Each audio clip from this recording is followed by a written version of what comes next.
Kertas, dan kaleng, lalu salurkan.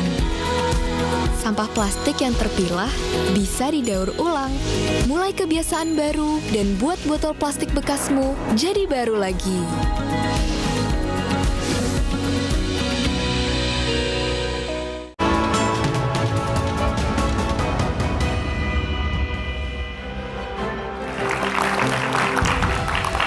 Masih bersama saya Budiman Tanrujo di satu meja The Forum. Pak Agus Wijoyo, Pak Agus yang pernah menjadi ketua fraksi ABRI pada waktu itu. Kalau dari pihak DPR secara pribadi mengatakan bahwa ada legalitasnya, ada peraturan presiden, ini bagian dari operasi militer selain perang, gitu kan, sehingga posisi kepala bulog maupun sekretaris kabinet kemudian tidak jadi masalah. Kalau opini dari Pak Agus Wijoyo gimana? Ya jangan begitu dong, semuanya itu di OMSP kan. Itulah yang fenomena yang dikatakan sebagai sekuritisasi. Sekuritisasi. Kalau misalnya ada kekurangan pangan misalnya, ya itu memang menjadi masalah nasional. Memang ujung-ujungnya keamanan, tetapi tidak harus dijadikan sebagai perang.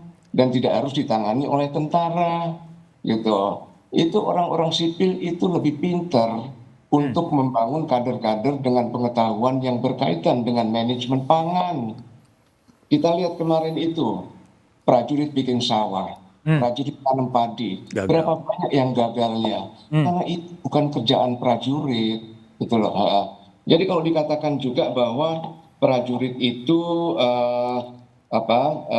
banyak sumber dayanya gitu ya, terus sipil itu terbatas, ya enggak lah, karena tugas prajurit itu untuk perang, dan perang itu memerlukan taktik-taktik dan membutuhkan persyaratan satuan ini perlu sekian orang untuk bisa melaksanakan tugasnya dalam tingkat peleton, kompi, batalion. Jadi kalau membuat undang-undang itu hendaknya disiapkan tentang fondasi pengetahuan yang cukup tentang bidang-bidang yang akan ditangani, itu tentang kemiliteran, tentang peran militer di dalam demokrasi, yang nggak bisa segala-galanya dikerjakan oleh TNI dong, gitu. Dan jangan segan-segan untuk melihat perbandingan di negara demokrasi yang lain. Ini banyak kita kelainan-kelainan yang hanya ada di Indonesia, gitu. Jadi harus disiapkan fondasi pengetahuan yang cukup dalam tentang pemahaman. Baik Pak Agus, Mbak Dhani, apa yang Anda baca tadi soal operasi militer selain perang untuk soal kepala bulog, sekretaris kabinet gitu, Anda lihat? Ya, saya rasa perluasan wewenang TNI ya. Ini kan ada dua hal, yang operasi militer perang dan operasi militer selain perang di pasal 7 itu kan ada penambahan kalau nggak salah 3 ya, soal cyber, soal narkoba, dan satu lagi soal pertolongan kepada WNI di luar negeri, dan kemudian ini harus dipisahkan yang tadi yang pertama 10 jadi 15. Nah, ini pasal yang 3. Nah, maksud saya yang penambahan ini kan harus ada logika atau filosofisnya tuh apa gitu. Karena saya setuju bahwa jangan sampai ini kemudian terjebak dalam sekuritisasi di mana seakan-akan sipil itu tidak mampu gitu. Nah, dari pertambahan itu misalnya, kalau misalkan soal cyber kita masih masuk akal lah, tapi tetap pengen logikanya, alasannya itu disampaikan. Kemudian yang tadi bantuan terhadap WNI di luar negeri, misalkan ketika di Suriah segala macam itu. Terus kemudian narkoba, saya rasa ini juga harus hati-hati.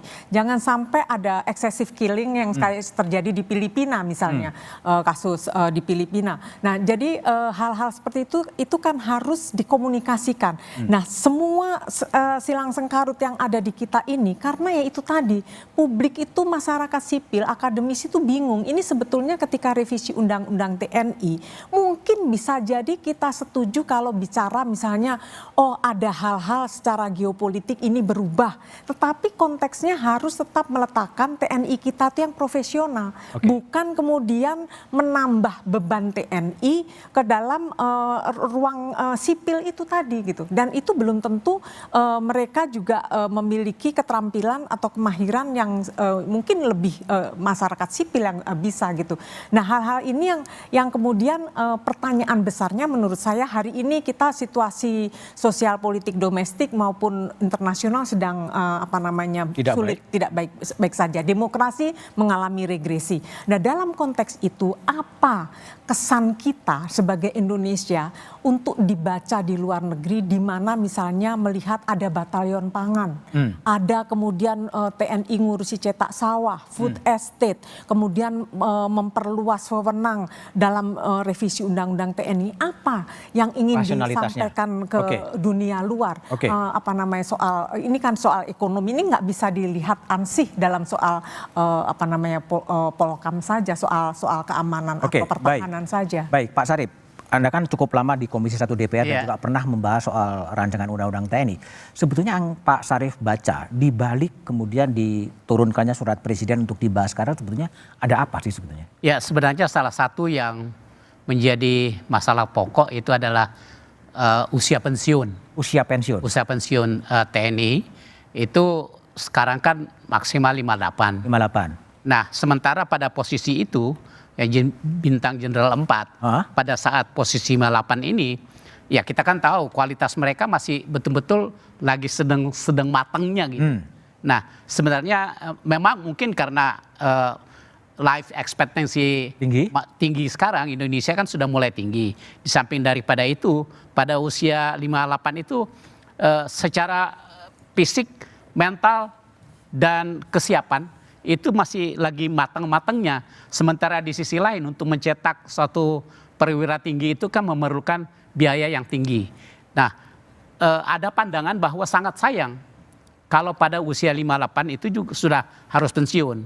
Nah, sehingga sebagai contoh pada tahun 2 tahun 3 tahun yang sebelumnya itu terjadi pergantian panglima yang hanya dalam waktu 2 tahun sudah terjadi harus diganti. Nah, ini akibat daripada kan usia pensiun sudah dibatasi 58. Nah, ada pandangan bagaimana kalau ditingkatkan jadi 60. Jadi 60 misalkan. Nah, itu pandangan demikian. Nah, saya melihat dari DIM yang diajukan ini ada kotak-kotak untuk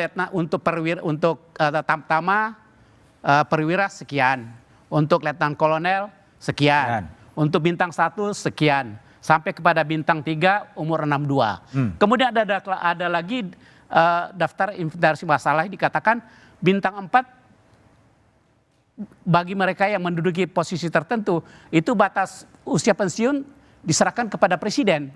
Nah, ini kan menurut saya kalau diserahkan kepada presiden ini agak subjektif.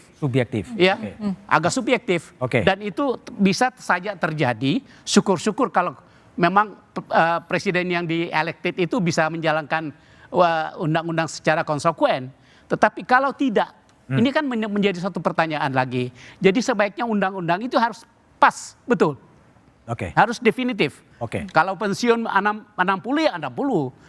Ya siapapun dia, apakah dia bintang 4 yang berkualifikasi excellent atau super excellent dan sebagainya, selesai sudah. Nah, yang perlu diperhatikan untuk pensiun ini kan merupakan juga satu proses regenerasi. Ya, karena kalau tidak pensiun yang di bawah ini tidak bisa naik. Nah, baik. Itu. Jadi, Abraham, jadi sebetulnya kalau yang Anda baca di yang pertanyaannya Pak Sarip tadi, Jenderal 4 terserah kepada presiden, itu sebetulnya rasio atau argumentasinya apa sih? Pak, saya mau menanggapi dulu, Pak. Sebentar, itu dulu saja. Nanti karena ini waktunya agak terpepet. Yang per umur tadi. Oh ya, tentunya saya juga tadi barusan baca DIM-nya setelah diberitahu oleh Bapak. Ternyata memang ada seperti itu. Tapi tentunya itu akan kami bawa ke Panja dan kami akan diskusikan. Sebetulnya batasannya sampai mana sih? Nah, itu yang akan kita bahas nanti di Panja. Mas Budiman, menarik ya. Saya boleh...